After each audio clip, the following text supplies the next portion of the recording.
Baik sahabat Media Trend, sebelum kita berbincang-bincang, tentunya kita tidak lupa dengan jargonnya Mas An, yaitu ngopi dulu Bray, biar nggak oleng.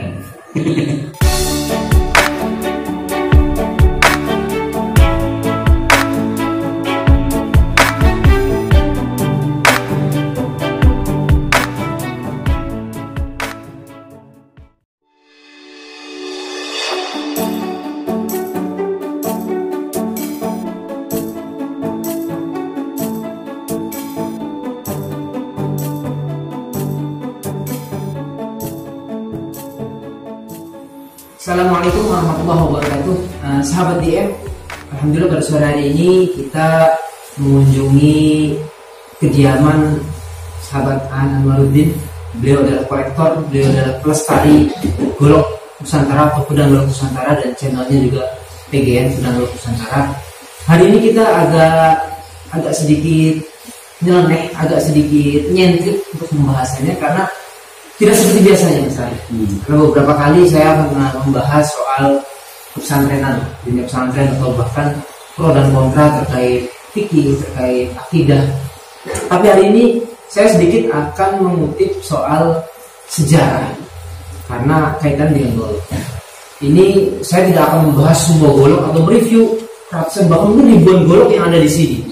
Sahabat-sahabat DM bisa melihat di sini mungkin jumlahnya ribuan, dan beliau masalahnya itu adalah sekali lagi bahwa kolektor, saya pikir sejauh barat mungkin kolektor pedang golok Nusantara yang mungkin terbanyak. Bisa dicek di beberapa akun-akun YouTube mungkin atau di Facebook seberapa banyak koleksinya mereka yang punya koleksi pedang golok. Langsung saja. Assalamualaikum warahmatullahi wabarakatuh. Waalaikumsalam warahmatullahi wabarakatuh. Terima kasih atas waktunya. Yes. Saya juga berkenan diterima oleh Mas Aan untuk bisa sedikit ngobrol soal pedang golok Nusantara, tapi tidak akan mereview soal apa misalkan pamor atau apa, karena saya terus terang tidak alim, tidak paham soal golok, tapi lebih kepada sejarah tentang perang Gedongdong, karena ini kaitannya dengan santri. Kita tahu bersama santrinya sejak dulu ketika perang Gedongdong, kalau nggak salah perang yang paling lama di Jawa, sebelum Diponegoro itu kurang lebih 20 tahunan ya perangnya itu. Nah, saya mau tahu sih golok atau senjata atau pusaka mana sih yang digunakan oleh dulu para kiai bahkan santri itu melawan kolonial Belanda saat ini yang kemudian dibantu oleh Portugis kalau nggak salah. Mohon nanti bisa dicek barangkali saya salah soal sejarah. Kira-kira pusaka yang mana? Inikah? Atau mungkin inikah? Allah, mungkin beliau lebih tahu karena beliau ahli dalam hal pergolokan. Mangga, Mas. Assalamualaikum warahmatullahi wabarakatuh. Waalaikumsalam. Tentunya saya berterima kasih sekali dengan Gus Idrus yang sudah memberkahi rumah saya. Sudah sudi datang dan memberkahi rumah saya. Karena beliau orang yang sangat alim, yang saya tahu bisa aja. Jadi Gus Idrus itu dari pesantren Gedongan. Jadi beliau walaupun anak kiai gede, tapi mau berkawan dengan kita yang model-model begini lah. Dan ada catatan atau naskah kuno yang nama naskahnya Carukan. Nah, di naskah tersebut Sunan Gunung Jati ternyata memberikan wasiat.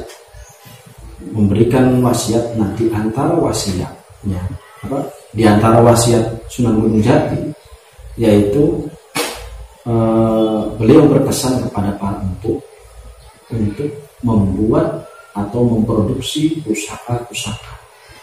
Jadi dalam naskah tersebut disebutkan Sunan Gunung Jati memerintahkan atau memberikan wasiat atau wejangan ke para empu untuk membuat pusaka, di antaranya pedang kamkam, kemudian pedang suduk, kemudian golok cabang dan lain sebagainya. Nah, saya melihat dari tipat-tipatnya Sunan Gunung Jati atau dari pesannya Sunan Gunung Jati kepada para empu.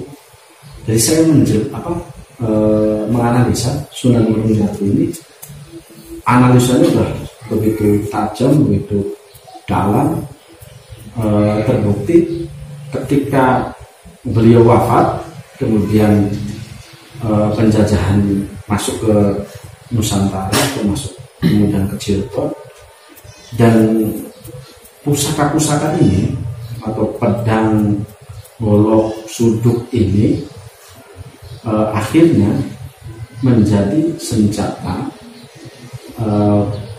rakyat Cirebon dalam melakukan perlawanan terhadap kolonial. Jadi rentetannya sebelum perang Kedungdung itu ya banyak sekali peristiwa-peristiwa dan perang hebatnya yang sampai VOC pada saat itu mundur, kalah pada saat perang Kedungdung itu. Jadi bukan hanya masyarakat Cirebon, tapi Majalengka, Sumedang, Subang, Indramayu, Majalengka itu gabung menjadi satu, kemudian melawan penjajahan pada saat itu. Dan salah satu jenis pusaka yang diwasiatkan oleh Sunan Gunung Jati itu bentuknya seperti ini, Gus. Oh, itu pusakanya. Salah satunya jenis suduk. Oh, suduk ya. Jadi pedang. Iya, pedang tapi jenisnya jenis suduk.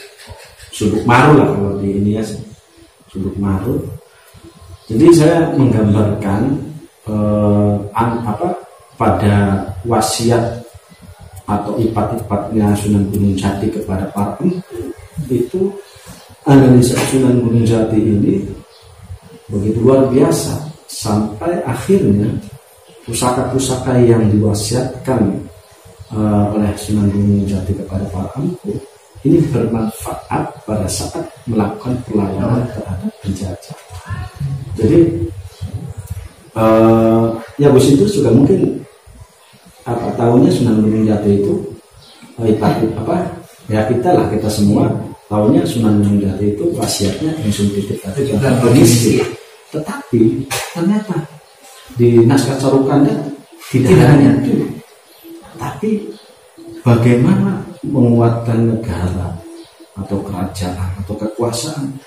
Ya kalau saya lihat analisa dari Sunan Gunung Jati ini terkait ipat-ipatnya atau wasiatnya kepada para empu itu begitu luar biasa. Kenapa kemudian Sunan Gunung Jati kekuasaan begitu banyak dan panjang, sampai di Banten juga anaknya, kemudian di Kuningan juga anaknya, dan di beberapa tempat sampai Sumedang, sampai Mataram kalau tidak salah itu sempat jadi anak beliau. Artinya selain wali, tapi kesadaran Sunan Gunung Jati untuk membangun sebuah kerajaan, bahwa kerajaan itu harus kuat, ya persenjataan juga harus kuat. Nah, saya memahami dari wasiat tersebut yang memerintahkan para empu untuk membuat pusaka adalah bagian daripada menentukan atau menguatkan sebuah negara atau kerajaan. Nah, sampai akhirnya terjadilah perang Kedungdung yang maha dahsyat, perang dahsyat puluhan tahun ya? Iya, sampai bertahun-tahun. Dan perang Kedungdung ini membuat trauma para kolonial atau para penjajah. Sampai puluhan mundur ya? Sampai beberapa kali kalah. Iya. Sampai akhirnya didatangkan lagi dari luar, kemudian kalah lagi, tapi ya akhirnya sedikit kalah juga sih. Iya. Dan pada saat itu masyarakat Cirebon ya begitu luar biasa melakukan perlawanan. Ruh dari perlawanan itu ya tentunya dari Patulam yang diwaraskan sebelum-sebelumnya, termasuk kemudian Sunan Gunung Jati. Jadi perang Kedungdung yang dikenal adalah perangnya para santri, para kiai, karena ya tadi saya sih meyakininya ada ruhnya Sunan Gunung Jati terkait bagaimana menguatkan negara atau kerajaan dengan memperkuat atau senjata ini bagian penting dari sebuah negara atau sebuah kerajaan. Baik, menarik sekali sahabat DM, karena sebenarnya kalau kita ulas satu persatu sejarah itu sangat panjang sekali, dan saya pikir nggak cukup seminggu untuk membahas soal pelestarian. Catatan penting dari saya bahwa sekali lagi bahwa pelestarian pusaka ini juga menjadi penting, karena tadi sudah disampaikan oleh Kang Aan bahwa titipan atau wasiat yang Sunan Gunung Jati tidak hanya ingsun titip tajudan fakir miskin, tapi saya pikir juga ingsun titip pusaka, kira-kira gitu. Yeah. Ingsun titip pusaka dan mungkin adat istiadat yang ada di negeri ini tuh. Ini sahabat Mediatren perlu diperhatikan dan perlu selalu diwaspadai titipan Sunan Gunung Jati. Alhamdulillah sampai dengan hari ini beliau mengasahkan juga sampai dengan hari ini mengoreksi jumlahnya kira-kira berapa? 10 lebih lah. 10 lebih pasti lah, mungkin ratusan bahkan mungkin ribuan pos. Tapi saya boleh tahu Mas, kira-kira yang paling tua mana dari ratusan bahkan mungkin ribuan? Aduh, saya ada di sini. Saya bingung. Tapi Ya, kalau lihat era bentuk itu yang di Cirebon modelnya seperti itu. Bentuknya seperti itu. Jadi ini maksudnya larbango. Jadi larbango ini jenis pusaka larbango ini jenis pusaka yang tertempel atau yang menempel bentuk reliefnya di Candi Borobudur. Walaupun tidak sama persis, tapi ada jenis larbango. Kembangnya lah istilahnya larbangonya. Larbango bentuknya jadi bentuknya seperti larbango. Sayap. Jadi di antaranya inilah. Kalau yang paling tertuanya sih saya harus uji karbon. Uji karbon kasihan. Tapi yang pasti di ruangan ini tidak hanya ruangan ini sahabat Mediatren, di ruangan sebelah juga ada, di luar juga ada. Saya hanya menunjukkan ada di ruangan ini saja karena beliau tidak sombong orangnya. Jadi yang dilihatin hanya ini saja. Dan tentunya ini menarik dan ada kemungkinan besar mungkin pusaka ini, mohon maaf Mas An, kemungkinan pusaka ini pusaka pedang suduk Cirebon pamor sanak ya. Ini yang mungkin digunakan oleh beliau-beliau para kiai atau para santri saat di perang Kedongdong ketika era 1800-an diadakan berlangsung. Mungkin pusaka inilah yang digunakan oleh beliau-beliau para pejuang syuhada yang melawan penjajah, melawan Portugis lagi. Mungkin itu besar. Yeah. Tapi wallah, sekali lagi wallah ini hanya lagi-lagi bahwa ini adalah sebuah sejarah. Jadi sejarah itu adalah perspektif kan. Kira-kira gitu ya Mas. Ini terima kasih banyak sekali Mas. Bukan hanya ini Gus, bukan hanya bambu. Bukan hanya kunci. Pedang, bahkan mungkin keris dan sebagainya. Dan pasca perang Kedongdong, ya, kolonial akhirnya melarang para empu untuk membuat pusaka khususnya itu dalam bentuk pedang. Nah, pasca perang Kedongdong karena trauma pada kekalahan dan sebagainya. Iya, karena efek dari perintah dari Sunan Gunung Jati yang sampai perang Kedongdong masyarakat masih memiliki pusaka banyak, sehingga pada saat itu mulai stop, tidak boleh lagi. Jadi kalau ada empu yang masih membuat ini, udah langsung ditembak mati lah aja. Kalau di catatan pentingnya itu luar biasa. Ya, inilah sahabat, banyak sekali sejarah yang bisa diulas, tapi memang dengan sangat keterbatasan. Tapi ngomong-ngomong kayaknya saya bakal dikasih hadiah enggak nih? Kira-kira gimana sahabat Mediatren? Kira-kira sepakat nggak kalau saya diberi hadiah satu pusaka saja dari Kang Aan, dari Mas Aan sebagai pelestari golok? Satu lah, cukup satu. Kira-kira apa ya kira-kira untuk ini Gus, kenang-kenangan? Gus. Wah, alhamdulillah sahabat Mediatren, saya diberi golok yang kurang katanya ini insya Allah digunakan ketika saat perang. Sebanyak ini sematur suwun, saya sampai golok bersejarah ini pasti akan saya lestarikan sampai kapanpun, karena ini adalah bagian titipan dari Sunan Gunung Jati. Siap. Sekali lagi mohon maaf dan terima kasih waktunya. Sama-sama Gus, sudah memberi tempat saya ini. Sama-sama, terima kasih sekali lagi bahwa sahabat Media Trend, kita hari ini memulai sejarah. Dan terima kasih atas channel yang sudah dipantau terus.